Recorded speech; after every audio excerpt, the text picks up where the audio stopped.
Is the caretaker still here? He's in the living room. But I don't think you'll be able to get anything useful out of him. Poor guy's in shock. Who was the first person on the scene? That would be Baker. He's somewhere around here. It shouldn't be hard to find him. Okay, then what? When they stepped inside, the guys came face to face with that. Do we know who the victim is? Yeah, he had his ID on him.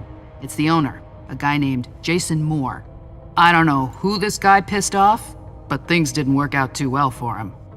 Did you secure all the exits and entrances to the building? Yes, we've got men on the ground floor and in the parking garage. How do you get to the parking garage? You'll have to ask the caretaker. He's the one who took my men down there. Do we know if he had a family? Yeah, a wife and an 8-year-old daughter. The wife, Lydia Moore, 34 years old, architect, dual citizen of Costa Rica and the US, no criminal record. Yeah, we're trying to get a hold of her. The daughter, June. We've looked and she's not here either. What have you got on Moore? He was an asset manager. But if you ask me, he was involved in some shady stuff that we're sure to find out about. It's not every day that an accountant gets his head chopped off. Where are the bodyguards? We haven't found anyone yet.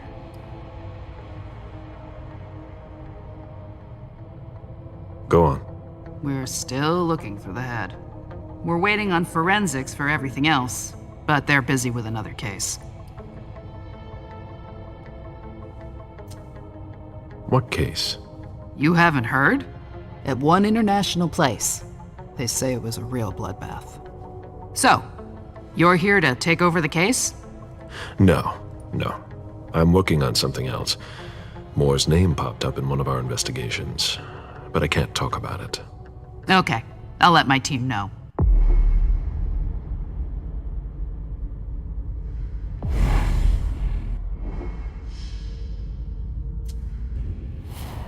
Agent Smith from the FBI is here. We're still in charge of the investigation, so please cooperate with him.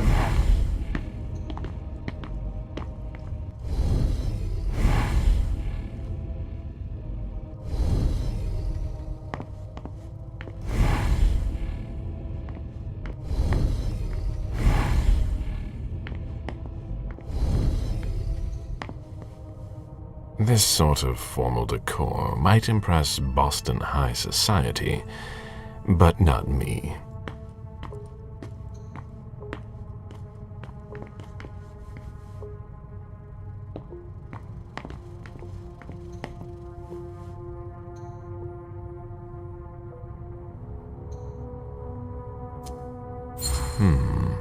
The blow came from behind.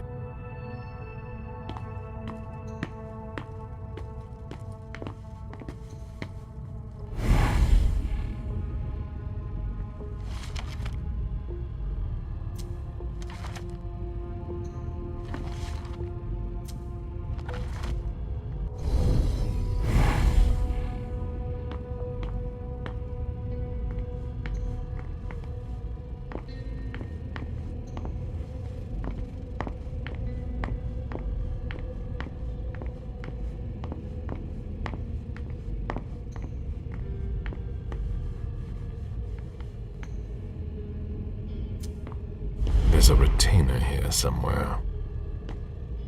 Moore's driver's license.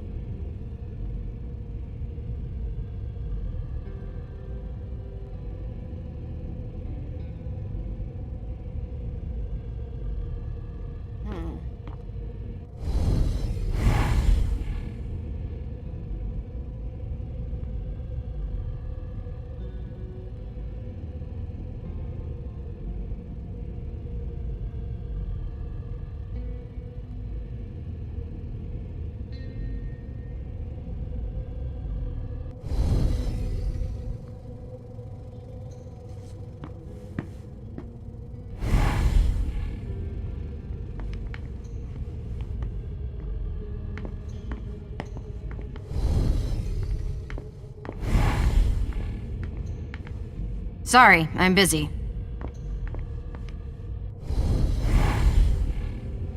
Sorry, I'm busy. Come on. It'll pass.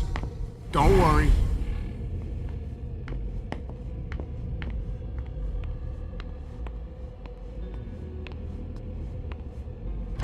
You'll need to ask the concierge how to get to the parking garage. He's the one who sent my colleagues down.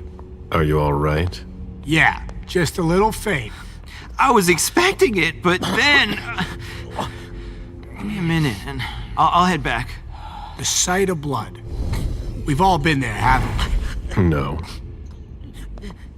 There are bloody prints on these bags.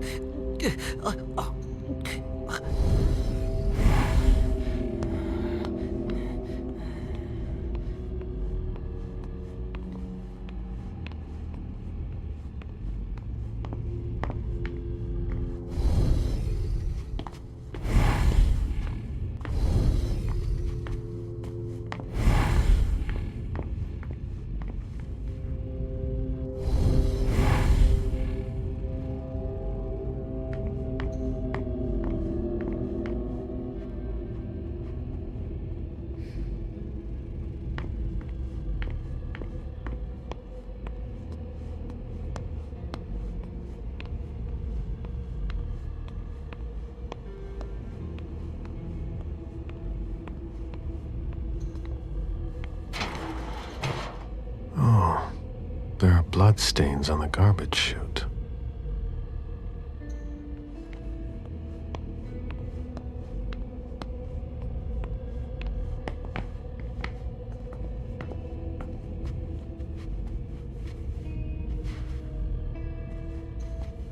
The dinner of a mortal who's at the end of their rope.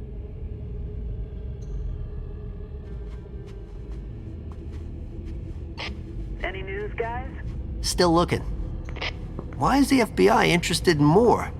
His name came up in several financial investigations we're working on. Sorry, Smith. A little busy here.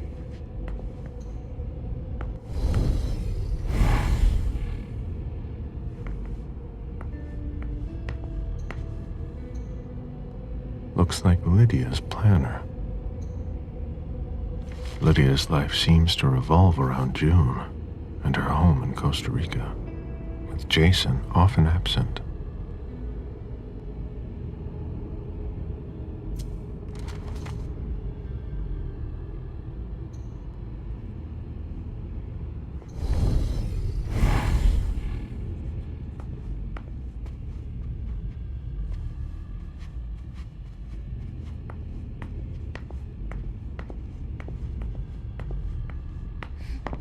The apartment has changed since my last visit.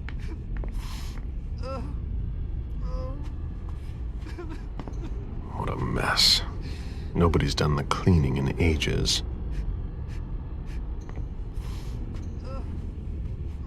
Somebody slept here. Somebody slept here.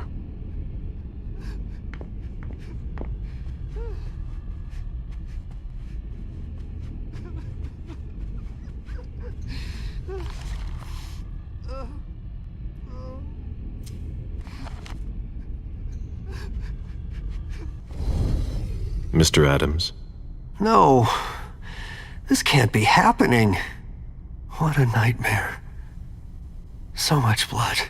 I've got a few questions. I tried to help him. I told him we should call 911. I told him.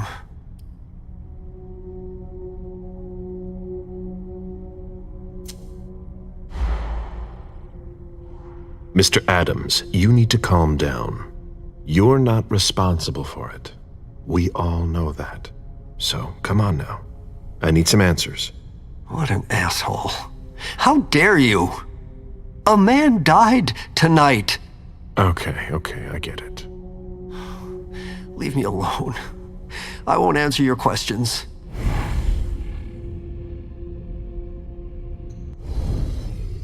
It's terrible. I just can't believe it. It's awful. I should have done more.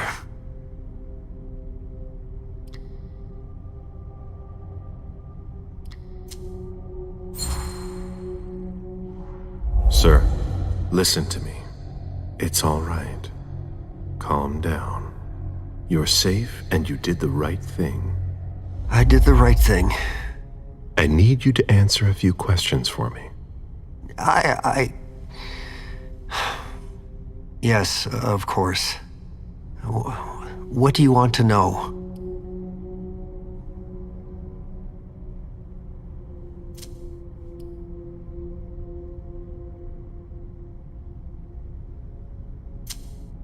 Did you know Mr. Moore well? We weren't friends, if that's what you're asking. But we got to know each other. With time. He was a creature of habit. Since he worked late, he would often ask me for things at night. A newspaper, batteries, ice. I think he asked me for just about everything. I prided myself on always being able to get what he needed, no matter what time it was. You'd have thought he pretty much lived after dark. Like his clients.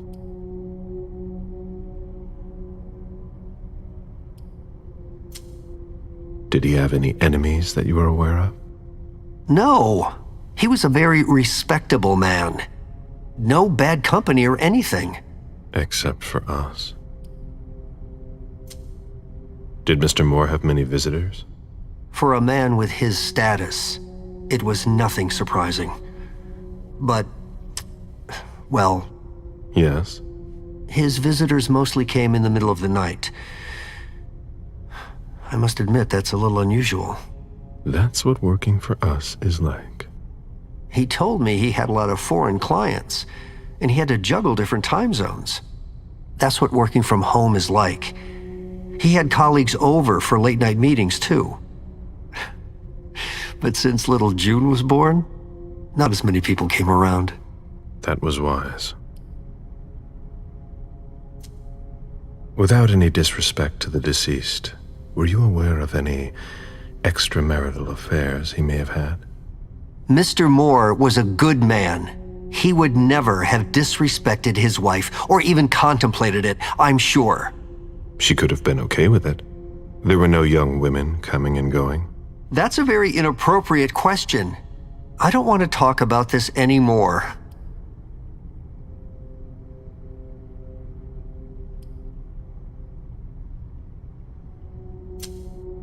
Do you know his wife? Mrs. Moore is a model resident. She always has something nice to say to the staff, and is the first to welcome new neighbors, too. A true lady.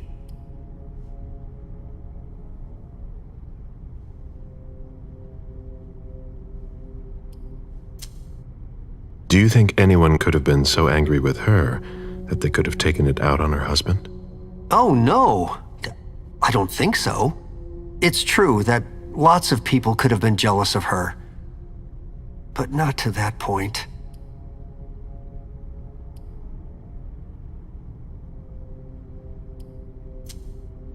Do you know where she is? Mr. Moore told me she'd gone to their home in Costa Rica. She goes there pretty often. She's an architect, and she likes to work in her home country. She has family there.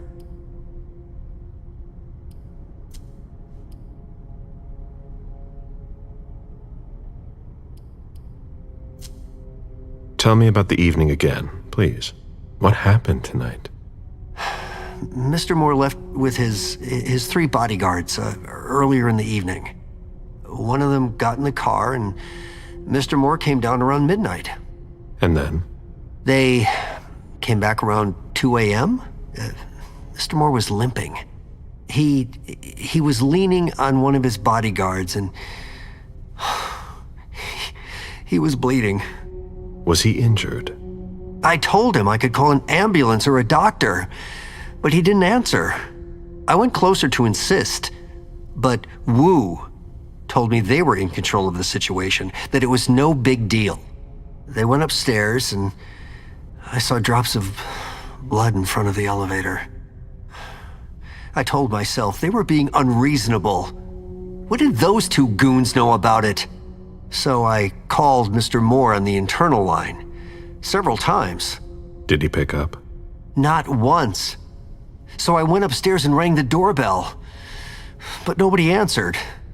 So I went back down to the front desk and I called you.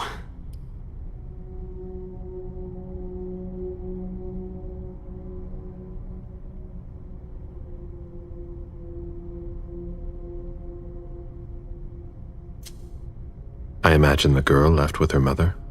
Not at all. It was the start of the school year, and Mrs. Moore left 2 weeks ago. I haven't seen her since Monday, when Mr. Moore took her to school on the first day. She must be staying with a friend. Poor little thing. Thank heaven she wasn't here. Do you know his bodyguards? Yeah, there's Jack, James, and Wu. But you won't hear me singing their praises.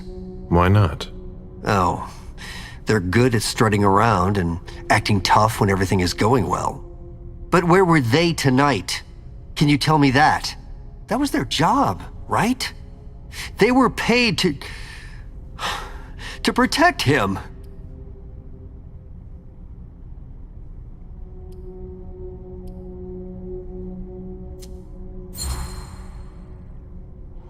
What do you mean by acting tough? More than once I overheard them talking to Mr. Moore, like they were his boss. The world upside down. They worked for us, just like your dear Mr. Moore. I hope they won't find another job anytime soon.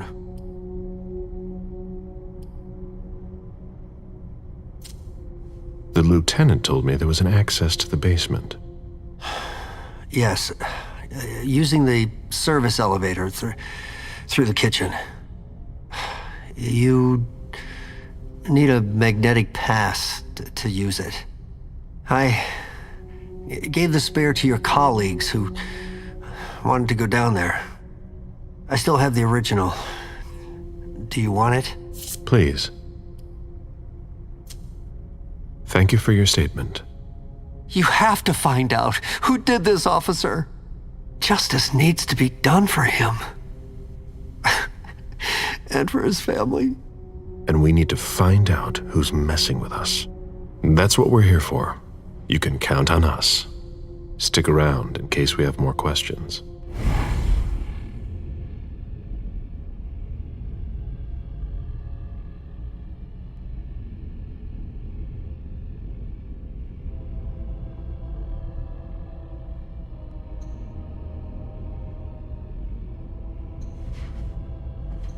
Somebody slept here.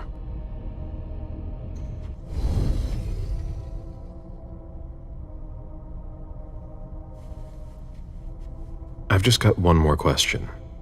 Yes. What do you want to know?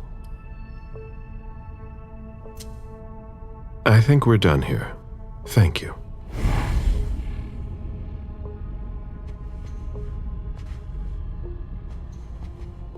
Huh. You managed to calm him down. I thought that would be impossible. Yes, and he was able to answer a few questions. Huh. You managed to calm him down.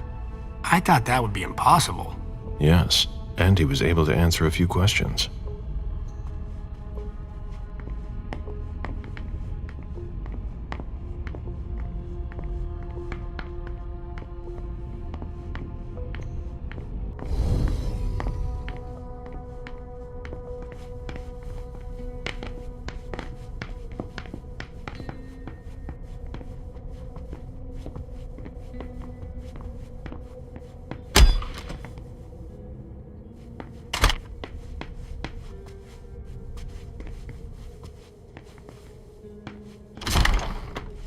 This is where I met Moore for the first time. Son of a bitch wasn't messing around. Have you seen all that cash? A souvenir from the Hong Kong Stock Exchange. I'd rather not know how much that's worth.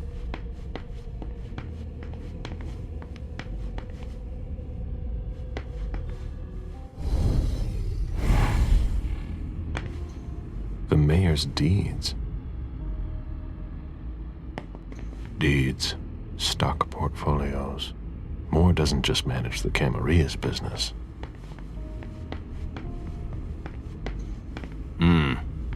I'd rather not know how much that's worth. Portfolios of old shares. A Boston manufacturer's files.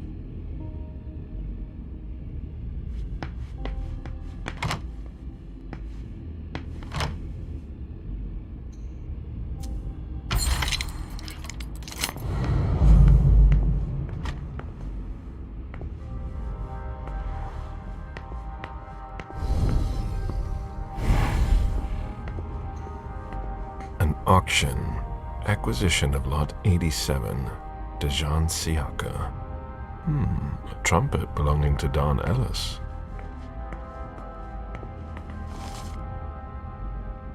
Dejan, are you making plans in case things go south?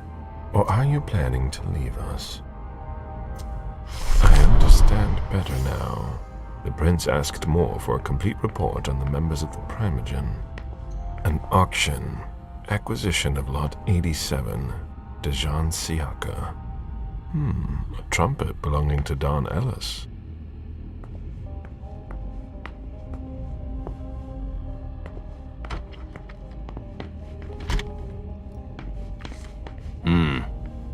I'd rather not know how much that's worth.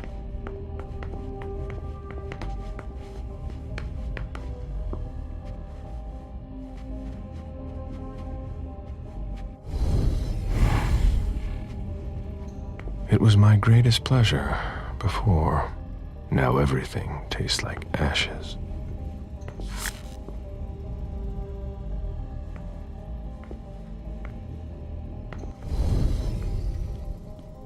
Officer Baker, can I help you? Were you the first person to arrive at the scene of the crime? Yes, sir. My partner and I were the first to get here. Just tell me about it. We got the call around 2:20. The caretaker had called because a resident was injured. It took us about 20 minutes to get here. The poor guy was in a panic. He told us he'd seen one of the tenants, Jason Moore, enter the building and he looked hurt. He was being held up by his 2 bodyguards and he was bleeding a lot. Did he see the wound?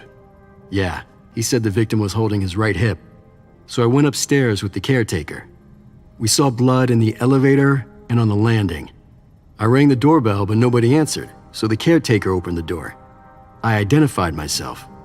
There were traces of blood leading down the hall away from the entrance, and just after that, I found the decapitated body.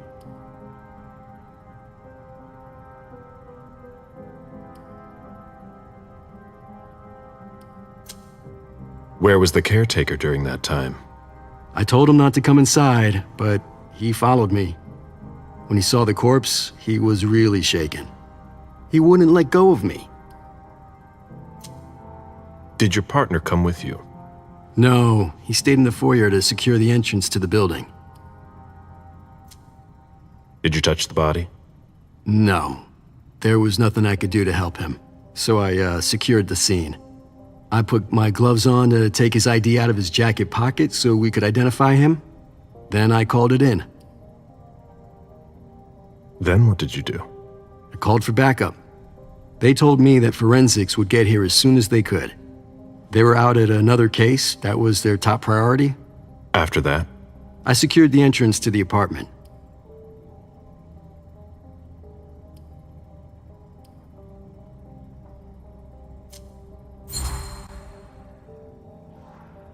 Were you able to find the bodyguards? No, there was nobody here. But they must be somewhere. We're looking. After that, I searched the ground floor. There was nobody around. But from the looks of things, somebody searched the apartment. When Sergeant Lehane got here, she took care of upstairs. It's a good thing, too, because it took everyone else another 15 minutes to get here. She didn't find anyone there. So there's no sign of the family then? Nothing. The place is empty.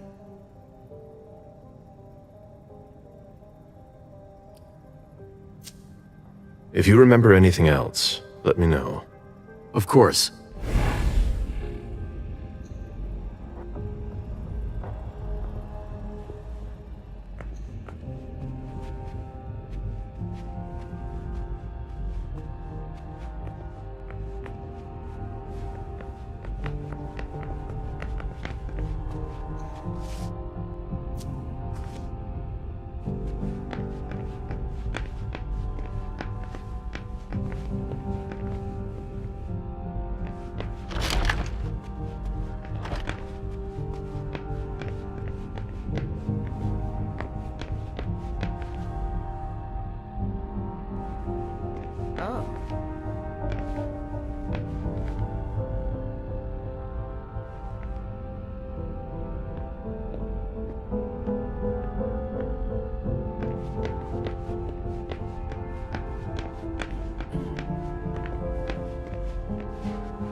My sire always said that at a prince's court, like in a game of chess, you must know when to sacrifice your pawns.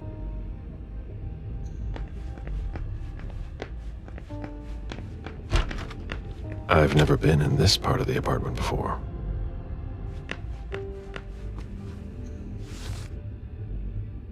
Beryl, will you ever change? Someone tossed a bunch of stuff in this bag, in a hurry to leave. Someone tossed a bunch of stuff in this bag, in a hurry to leave.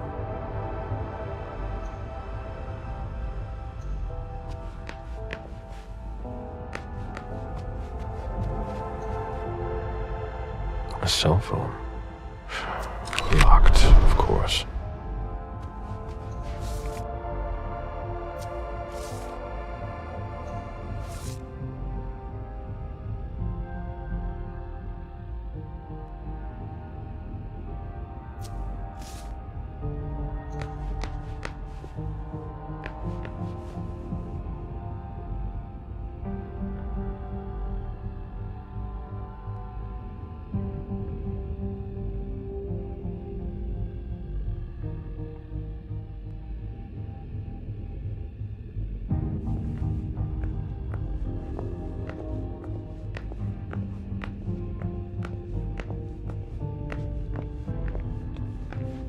Bottle of disinfectant, obviously handled by someone who was bleeding.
Any news, guys?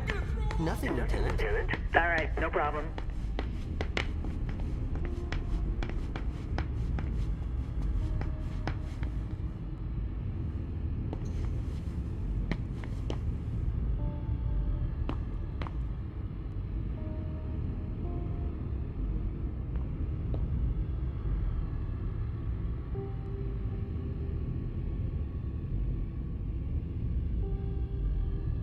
What a stink.